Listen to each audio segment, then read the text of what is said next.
आज का क्लास 11 का ये टॉपिक है बच्चों, इम्पल्स। इम्पल्स को हिंदी में हम लोग आवेग कहते हैं। इम्पल्स को हम लोग आवेग कहते हैं। ये आवेग है, एक संवेग का नाम सुना होगा। संवेग, मोमेंटम को हिंदी में संवेग कहते हैं और इम्पल्स को आवेग कहते हैं। संवेग आवेग कुछ ऐसा हिंदी का टर्म है जो कंफ्यूज करने वाला है, तो ये दोनों का फर्क समझना है। तो इम्पल्स को पढ़ने से पहले थोड़ा सा हम लोग इम्पल्सिव फोर्स के बारे में जानकारी लेते हैं। Impulsive force, impulsive force, impulsive force क्या है? इम्पल्सिव फोर्स, या जिसको हम लोग हिंदी में आवेगीय बल कहते हैं। आवेगीय बल, आवेगीय बल वो है जो बिल्कुल शॉर्ट टाइम के लिए लगता है, यानी फोर्स फॉर शॉर्ट टाइम, यानी शॉर्ट टाइम के लिए जो फोर्स काम करता है उस फोर्स को हम लोग इम्पल्सिव फोर्स कहते हैं। जैसे आप हथौड़े से किसी कांटी को आप दीवार में ठोकते हो, तो हथौड़ा जो मारते हो आप, तो बहुत शॉर्ट टाइम के लिए यहाँ पे वो हिट करता है उसको। जिस तरह से कैरम में आप जो उसको कॉइन्स को आप हिट करते हो स्ट्राइकर से, तो आप बहुत शॉर्ट टाइम के लिए वो जो कॉइन्स होते हैं आपका कैरम बोर्ड का, वो शॉर्ट टाइम के लिए टकराता है। इसी तरह से जब आप बैटिंग करते हो तो बॉल जब आता है आपके बैट से टकराता है। ऐसा नहीं कि बॉल को ऐसे टच करके आगे बढ़ाते हो, अब बहुत तेजी से उसको हिट करते हो। इसका मतलब है कि आप उस बॉल को जो हिट करते हो बहुत शॉर्ट टाइम के लिए करते हो। तो इस तरह के फोर्सेस को हम लोग इम्पल्सिव फोर्स कहते हैं। इसका मतलब है इम्पल्सिव फोर्स जो है वो शॉर्ट टाइम का फोर्स है, यानी ऐसा फोर्स जो कम से कम टाइम में अगर लगाते हैं, कम से कम टाइम में अगर अप्लाई करते हैं, तो उसको हम लोग इम्पल्सिव फोर्स कहते हैं। अब यहाँ हम लोग इम्पल्स की बात करते हैं, तो कह रहे हैं कि impulse is the action of force which produces change in momentum. एक तो वह आपको इम्पल्सिव फोर्स, यानी वह फोर्स जो बहुत शॉर्ट टाइम के लिए लगता है। जैसे मैंने कहा हथौड़े को मारना, बैट में से आपको बॉल को टच करना, उसको हिट करना, कैरम बोर्ड में आप कॉइन्स को टकराते हो, ठोकर मारते हो स्ट्राइकर से। तो इस तरह का जो फोर्स है जो बहुत शॉर्ट टाइम के लिए लगता है, इम्पल्सिव फोर्स। और ये हमारा टर्म है इम्पल्स, दोनों डिफर है। तो इम्पल्स क्या है? Impulse is the action of force. Impulse is the action of force. कौन सा फोर्स? वही दैट वेरी इम्पल्सिव फोर्स का एक्शन है। उस इम्पल्सिव फोर्स के एक्शन को हम इम्पल्स कहेंगे। और ये इम्पल्सिव फोर्स क्या करता है? चेंज इन मोमेंटम लाता है। वेरी इंपॉर्टेंट थिंग, यानी जो इम्पल्सिव फोर्स है वो किसी बॉडी के ऊपर लग करके, अप्लाई करके उसके मोमेंटम को चेंज करता है। अगर ऐसा करता है तो उस फोर्स के एक्शन को हम लोग कहेंगे इम्पल्स। यानी जो इम्पल्सिव फोर्स किसी बॉडी में लगे और लगने के बाद उसके मोमेंटम में चेंज कर दे, तो उस फोर्स के एक्शन को हम इम्पल्स कहेंगे। अब ये वैल्यू निकालते कैसे हैं? इस वैल्यू को कैसे निकालेंगे? इम्पल्स का मेजरमेंट क्या होगा? तो कहा जाता है कि it is the product of average force and the time interval for which the force act. यानी आप कितना फोर्स लगाते हो सकता है कि शुरू में आपका जबरदस्त हिट किया हो और टाइम के साथ हो सकता है कि वो थोड़ा सा फोर्स का वैल्यू कुछ कम हो जाए। तो जो भी है हमारा, जब हमने शुरू में हिट किया और जब तक उसको गेंद को, जैसे हमने बॉल को बैट से जबरदस्त हिट किया तो हमने जबरदस्त जितना फोर्स एक्सर्ट करना था हमने फोर्स उस पर एक्सर्ट कर दिया, दैट इज इम्पल्सिव फोर्स। अब उस बॉल के अंदर जो फोर्स हमारा हिट करता है, बैट हिट करता है, वो टाइम टेकिंग क्या है, शुरू में कितना है, बाद में कितना है, तो वो सारे फोर्स को मिला के हम एवरेज फोर्स कहते हैं। तो कहते हैं कि एवरेज फोर्स उस बॉल पे कितना हमने अप्लाई किया और कितनी देर तक किया, वो टाइम है कि टाइम इंटरवल क्या है, कितनी देर तक वो फोर्स अप्लाई करते हैं। उन दोनों का जो प्रोडक्ट वैल्यू है उसी को हम लोग इम्पल्स कहते हैं। अगर कोई चीज़ है और इस पर हमने फोर्स अप्लाई करा एक टी टाइम तक, तो इस बॉडी पे हमने टी टाइम तक जो फोर्स अप्लाई करा, तो कह रहा है इसका जो इम्पल्स का वैल्यू होगा, ये जो इम्पल्स होगा ये force multiplied that very time, यानी फोर्स और टाइम का प्रोडक्ट होगा। यानी फोर्स और टाइम को प्रोडक्ट कर देंगे, जो वैल्यू आएगा वो इम्पल्स का वैल्यू आएगा। थोड़ा सा यहाँ पे यहीं पे कुछ चीज जान लेते हैं हम लोग। एनबी में इम्पल्स को जनरली हम आई से डिनोट करेंगे और फोर्स को एफ से, और टाइम यहाँ पे टी है। चूंकि फोर्स हमारा वेक्टर क्वांटिटी है, टाइम स्केलर क्वांटिटी है, तो ऑब्वियसली इम्पल्स भी हमारा वेक्टर क्वांटिटी हो जाएगा। चूंकि फोर्स वेक्टर क्वांटिटी है तो इम्पल्स भी वेक्टर क्वांटिटी हो जाएगा। तो अगर हम बात करें इम्पल्स के बारे में तो ये वेक्टर क्वांटिटी है, इट इज वेक्टर क्वांटिटी, ये वेक्टर क्वांटिटी है, ये सदिश राशि है। दूसरा अगर यूनिट की बात करें तो इसका ऐसा यूनिट हम लोग लेते हैं जनरली, ऐसा यूनिट हो जाएगा इसका, फोर्स का न्यूटन हो जाएगा, और टाइम के लिए यहाँ पे सेकंड लेते हैं। यानी इम्पल्स का दो चीज़ यहाँ जाने हम लोग, ये वेक्टर क्वांटिटी है कैसे, चूंकि फोर्स वेक्टर है, और दूसरा ये है कि यहाँ पे जो वैल्यू आता है उसको देखने के बाद पता चलता है कि इसका एसआई यूनिट जो होगा वो न्यूटन सेकंड हो जाएगा। तो ये तो हुआ उसका डेफिनेशन, और डेफिनेशन के हिसाब से, और ये जो कहा है कि उसका वैल्यू कैसे निकालते हैं, एवरेज फोर्स और टाइम टेकिंग का प्रोडक्ट को हम लोग जो है इम्पल्स का वैल्यू कहते हैं। This is the measurement of impulse. अब हम लोग इसका वैल्यू कुछ दूसरे ढंग से निकालना चाहेंगे। हम लोगों ने न्यूटन्स लॉ में पढ़ा है, second law of motion. Newton's का सेकंड लॉ ऑफ मोशन कहता है कि जब आप किसी बॉडी पे एक्सटर्नल फोर्स लगाते हो, जब किसी बॉडी पे, जैसे हैमर से हमने अगर कांटी को किसी वॉल में ठोकना है तो उसमें हैमर से फोर्स लगाते हैं, तो ये जो हैमर से आप फोर्स लगाते हो, इम्पल्सिव फोर्स, ये आपका एक्सटर्नल फोर्स है।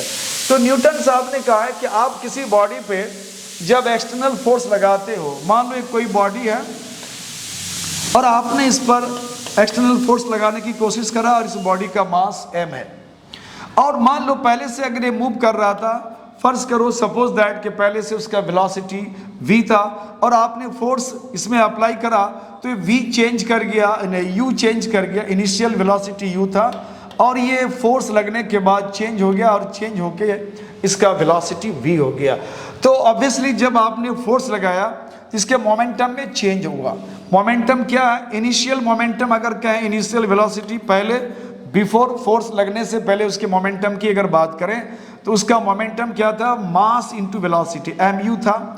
लेकिन जब हमने फोर्स अप्लाई करा तो फोर्स अप्लाई करने के बाद अब उसका वेलोसिटी भी चेंज कर गया, तो वेलोसिटी चेंज कर गया तो इसका मोमेंटम चेंज कर गया, तो अब इसका मोमेंटम हो जाएगा m इंटू वी। इसका मतलब है कि जब हम फोर्स लगाते हैं तो उसके मोमेंटम में चेंज होता है। तो ऑलरेडी ये डिस्कस हम लोग न्यूटन्स के सेकंड लॉ में हम लोग कर चुके हैं। तो वहाँ पे हम लोगों ने फोर्स का वैल्यू निकाला था कि कोई भी एक्सटर्नल फोर्स का जो वैल्यू होता है, दिस एक्सटर्नल फोर्स का वैल्यू हम लोगों ने कहा था ये rate of change of linear momentum होता है। Rate of change of linear momentum, यानी फोर्स की अगर बात करेंगे तो बोलेंगे फोर्स का जो वैल्यू है, एक्सटर्नल फोर्स जब किसी बॉडी में लगता है तो टाइम के साथ उसके लीनियर मोमेंटम में चेंज होता है, जिसको बोलते हैं rate of change of linear momentum. ये एक्सटर्नल फोर्स F के बराबर होता है। अब अगर यहाँ F को अगर हमने dt से इधर मल्टीप्लाई करा तो इधर हो जाएगा dp। अब अगर इस रिलेशन को अगर हम देखें कुछ देर के लिए तो ये जो रिलेशन है, ये रिलेशन हमारा इम्पल्स का आता है, क्योंकि इम्पल्स का डेफिनेशन क्या, उसका जो मेजरमेंट के बारे में कहा गया है कि फोर्स कितना लगा और कितने टाइम के लिए लगा। फोर्स और टाइम का जो प्रोडक्ट है उस प्रोडक्ट को हम लोग इम्पल्स कहते हैं, इसको हम लोग इम्पल्स कहेंगे। डेफिनेशन के हिसाब से ये वैल्यू हमारा इम्पल्स है। अब हमें ये देखना है कि ये जो इम्पल्स का वैल्यू है इसको हम लोग इंटीग्रेट करते हैं। बहुत छोटा सा चेंज इन मोमेंटम, मोमेंटम में बहुत थोड़ा सा चेंज है और बहुत कम समय के लिए ये फोर्स अप्लाई हुआ है। तो अब इसको हम लोग इंटीग्रेट करके इसके वैल्यू को सम स्पेसिफाइड टाइम के लिए चेक करते हैं, देखते हैं। तो इसको हम लोग इंटीग्रेट करते हैं। अगर इसको इंटीग्रेट करते हैं तो ये वैल्यू हमारा इंटीग्रेंड आ जाएगा यहाँ पे f dt, इधर हो जाएगा dp। अब मान लिया कि टाइम की अगर बात करते हैं, टाइम ले लिया हमने स्टार्टिंग में 0 और सम टाइम t तक हमने फोर्स लगा, और यहाँ पे पहले उसका मोमेंटम मान लेते हैं p1 था, अब इसका मोमेंटम अभी p2 है।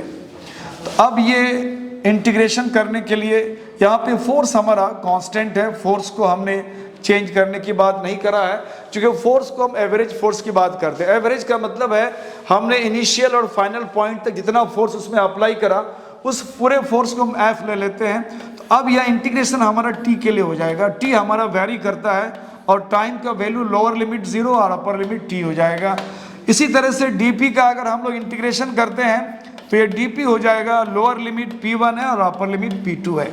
अब इस वैल्यू का इंटीग्रेशन वैल्यू रख देते हैं और फाइनली अगर इस वैल्यू को रखते हैं तो ये dt का इंटीग्रेशन t हो जाएगा। दिस विल बी t और लिमिट को यहाँ रखते हैं 0 से t। इसी तरह से अगर dp की बात करेंगे इंटीग्रेशन p हो जाएगा एंड लिमिट हो जाएगा यहाँ पे P1 टू P2। अब यहाँ अगर इस वैल्यू को सेट करते हैं तो ये हो जाएगा t माइनस 0, अपर लिमिट यहाँ बैठाते हैं, फिर लोअर लिमिट। इसी तरह से इस p में अपर लिमिट यानी P2 minus lower limit P1 बैठाते हैं। अब यहाँ ये हो जाएगा हमारा ft और इधर हो जाएगा P2 माइनस P1। चूँकि ये मोमेंटम जो हमारा है ये वेक्टर क्वांटिटी है तो हम इसको वेक्टर फॉर्म में ही लेके चलते हैं, बेहतर है। इसको वेक्टर फॉर्म में लेके चलो, कैरी करो, ये हमारा वेक्टर फॉर्म में है, वेक्टर वेक्टर वेक्टर। अब यहाँ अगर देखें, अब देखो यहाँ इम्पल्स का वैल्यू फाइनली कितना आ गया। इम्पल्स को अगर हम I से डिनोट करें तो I बराबर हो गया ft equal to P2 minus P1। इसको हम लोग बोलते हैं change in momentum, change in momentum. ये फाइनली हमें इम्पल्स का फॉर्मूला एक्सप्रेशन मिल गया, चेंज इन मोमेंटम। ये एक फॉर्मूला हम लोगों ने डिराइव करा। तो ये इम्पल्स का ये फॉर्मूला आ गया। इस फॉर्मूला के आधार पे इसका हम लोग बहुत सारा एप्लीकेशंस वगैरह देखेंगे। अगर आप इम्पल्स का फॉर्मूला को डिराइव करो तो आप यहाँ तक ले आओ। इम्पल्स I इक्वल टू, चूँकि वेक्टर क्वांटिटी है तो इसको भी हम लोग यहाँ एरो शो कर देते हैं। तो ये I हो गया, ft हो गया, f फोर्स फैक्टर क्वांटिटी है, P2 minus P1 linear momentum का ये डिफरेंस है, that is change in momentum. अगर बोलें कि इम्पल्स क्या है तो इम्पल्स इम्पल्सिव फोर्स जब किसी बॉडी पे लगता है तो उस बॉडी के मोमेंटम में जो चेंज आता है that very change is called impulse. तो this is about impulse, impulse, impulsive force. अब हम लोग इसका एप्लीकेशन देखते हैं। इस एप्लीकेशंस को हम लोग देखेंगे, इम्पल्स का यूज हम लोग कहाँ करते हैं। तो इम्पल्स का यूज हम लोग जनरली बहुत जगह करते हैं और जो आपको बहुत विजिबल नज़र आता होगा तो आपने अगर क्रिकेट का खेल देखा होगा, आप देखा होगा कि जब बॉल काफ़ी तेज़ी से आ रहा होता है और उस समय जो फील्डर है जब उसको कैच करते हैं तो बॉल को लेके अपने हाथ को नीचे करते हैं। तो बॉल को पकड़ते हुए हाथ को नीचे लेके आते हैं। तो बॉल को आप देख रहे हो, यहाँ पे बॉल आ रहा है उसके हाथ पर, ऐसे नहीं कि बॉल को पकड़ लिया, बॉल को पकड़ करके अपने हाथ को देख रहे हो। अपने अलग अलग स्टेजेस दिखाया गया है। फर्स्ट लुक में ये बॉल पकड़ा, फिर हाथ को नीचे तक लाता है, जितना उसको नीचे लाना है बॉल को पकड़ते हुए नीचे लाते हैं। तो बॉल को पकड़ते हुए नीचे लाने का मतलब है कि आप यहाँ टाइम ऑफ एक्शन को बढ़ा रहे हो। टाइम ऑफ एक्शन, आपने जो उसको कैच करा उस कैच करने के टाइम को आप बढ़ा रहे हो। अब टाइम ऑफ एक्शन को बढ़ाने से फायदा क्या होगा। अब देखो यहाँ पे टाइम ऑफ एक्शन को बढ़ाने से क्या फायदा होगा। जैसे हमने कहा कि इम्पल्स का जो वैल्यू है, हमारा इम्पल्स का जो वैल्यू है, हमने कहा ये ft और change in momentum P2 minus P1 है। तो अगर आप कैच करते वक्त टाइम को थोड़ा सा इंक्रीज करते हो, इसका मतलब है कि टाइम को अगर बढ़ाने का मतलब है कि आप उनके मोमेंटम में चेंज को बढ़ा रहे हो, मोमेंटम चेंज की टाइम को बढ़ा रहे हो। तो मोमेंटम चेंज की अगर टाइम बढ़ा रहे हो तो न्यूटन का जो सेकंड लॉ ऑफ मोशन है, जो ऑलरेडी हम लोग पढ़ चुके हैं, वो एक्सटर्नल फोर्स का वैल्यू होता है rate of change of linear momentum. This is the external force, यानी बाहरी बल। आपके हाथ में वो बॉल जो आपके हाथ में वो फोर्स लगाएगा, फोर्स एक्सर्ट करेगा, वो फोर्स कितना एक्सर्ट करेगा, वो सेकेंड लॉ ऑफ मोशन से dp अपॉन dt हो जाता है, rate of change of linear momentum. आपने बॉल को कैच करने में टाइम लिया, ज्यादा टाइम ले लिया, यानी ज्यादा देर तक आपने इसके मोमेंटम को चेंज करा।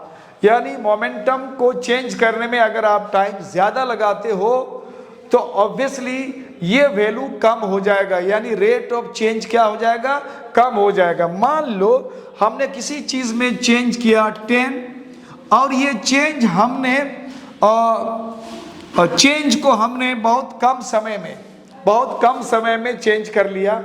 तो बहुत कम समय में अगर आप चेंज करते हो तो उस चेंज का जो वैल्यू होता है वो बहुत कम हो जाएगा। आपने बहुत कम समय में इसके मोमेंटम को चेंज किया, टाइम चेंज का टाइम आपने बहुत कम रखा। अगर आपने ज्यादा टाइम तक उसको चेंज करता मोमेंटम को तो ये वैल्यू आपका ज्यादा हो जाता। अगर आप शॉर्ट टाइम में चेंज करा तो आपका रेट ऑफ चेंज भी क्या हो जाएगा, घट जाएगा, रेट ऑफ चेंज भी घट जाएगा।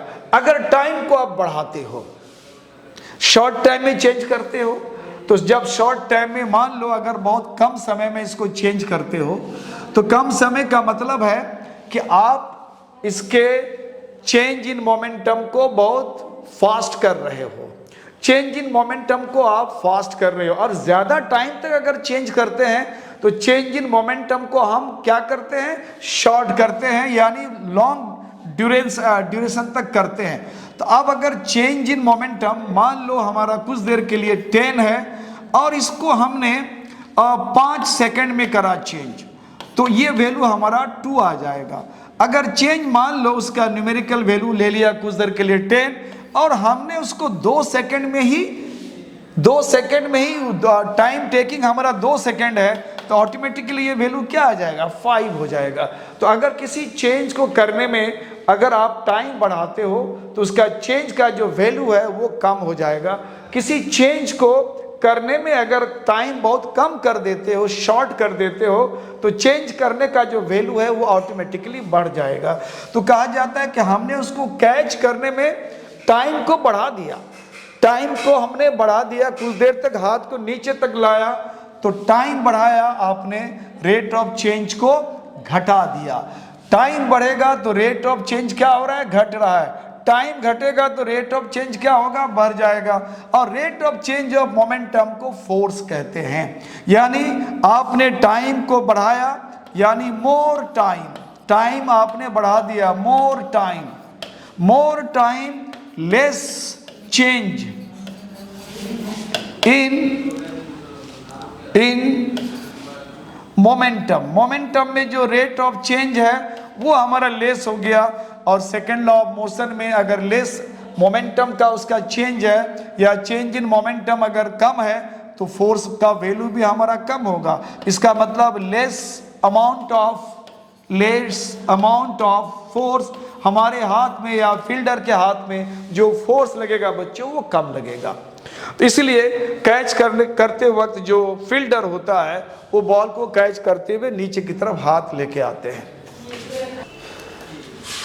उसके बाद देखते हैं हम लोग application of concepts of impulse, यानी इंपल्स का दूसरा एप्लीकेशन यहां देख रहे हैं, सॉकर्स इन ऑटोमोबाइल्स।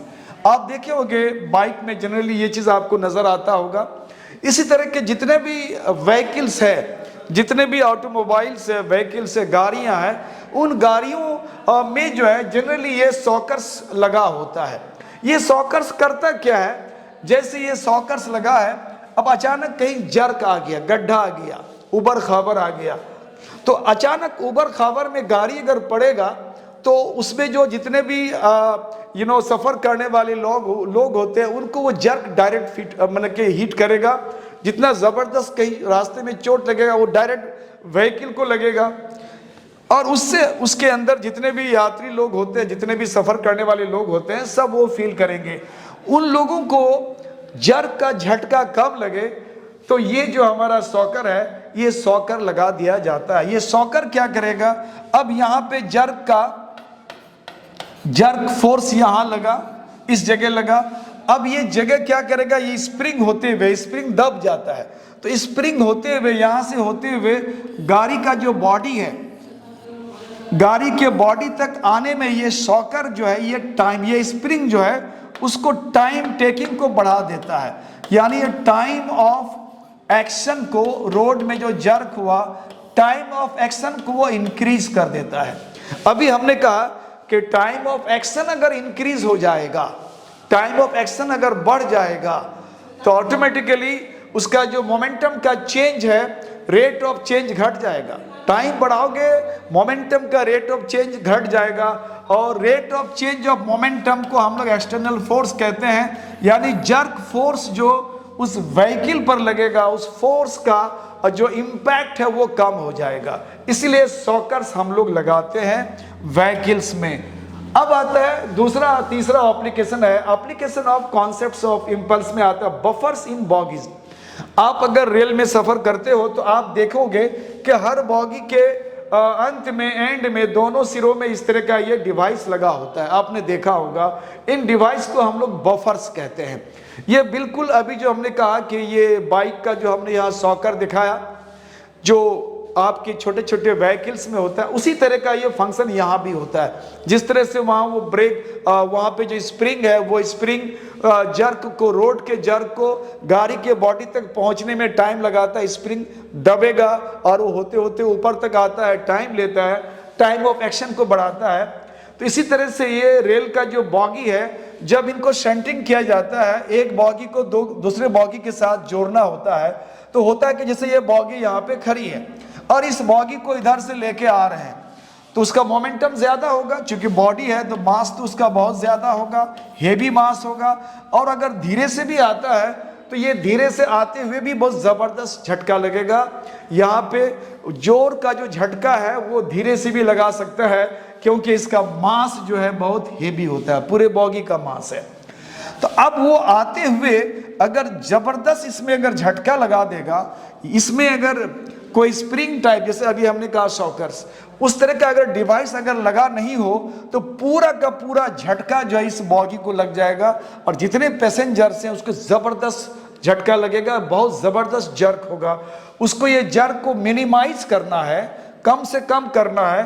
तो ये जो हमारा बफर्स है, ये बफर्स में इस तरह का एक डिवाइस लगा होता है कि अगर ये टकराएगा तो दोनों कुछ देर के लिए क्या हो जाएगा, एक दूसरे को यहाँ श्रिंक टाइप का करेगा, यानी बॉडी को, यानी दोनों बॉगीज को जो झटका लगना चाहिए उस झटका को थोड़ा वो कम कर देता है, जिसके वजह कर बॉगी में बैठे जो पैसेंजर्स है उसको जर्क कम लगता है।